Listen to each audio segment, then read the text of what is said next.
Isn't it amazing that we have turned this into this? It's difficult to believe that this is the same dam we saw on this site during the drought. The water level had got so low with constant stock access that the water quality was really becoming unpalatable to livestock. There was a lot of mud around the edges, and at times access had to be restricted due to the boggy conditions. All we've done here is fence this area off to livestock, and the improvement is just unbelievable. We're on the Merriwa Plateau in the Upper Hunter Valley in a grassy box gum woodland. Local Land Services is running the Paddock Between the Ears project in this area, which is funded through the Australian Government's Future Drought Fund.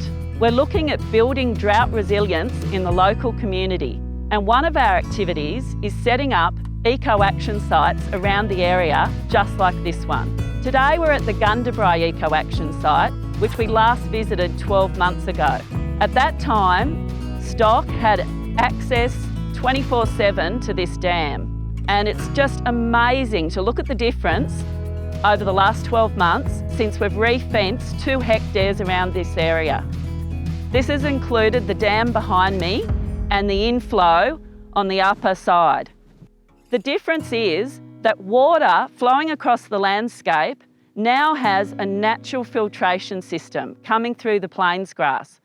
No longer are there bare, overgrazed and eroded gully lines leading into the dam, and the water quality has just improved out of sight.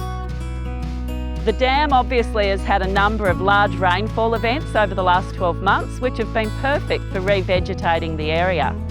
But this is now a great example of what you can do on your own farm. Cattle can be introduced to keep the weeds down and to graze excess grasses. It's a good idea not to leave them in this area permanently, now you have it fenced off, but just make it part of your overall rotation of paddocks. Our water line runs straight past this dam that feeds the stock water system from the bore. So we can easily run a suction line across to the dam should it need to supplement water supply during a drought, for example. We also have located the gate directly adjacent to this side of the dam, so it's quite easy to set up a laneway system for stock to access the water directly if there was some pump breakdown, and also for a water tanker or fire tanker to access during an emergency. Before putting a program like this in place, it's great to do an assessment over your property.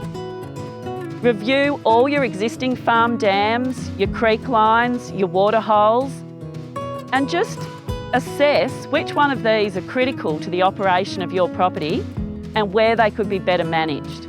This dam here is just an example of how you can rethink your farm dam management in the landscape without doing a great deal of change. The whole idea of these eco-action sites is for landholders and community members from across our region to come along and see for themselves small, doable projects that they can put into action on their properties. We'll be holding events over the next 12 months at these sites where you can come and check out what we've done.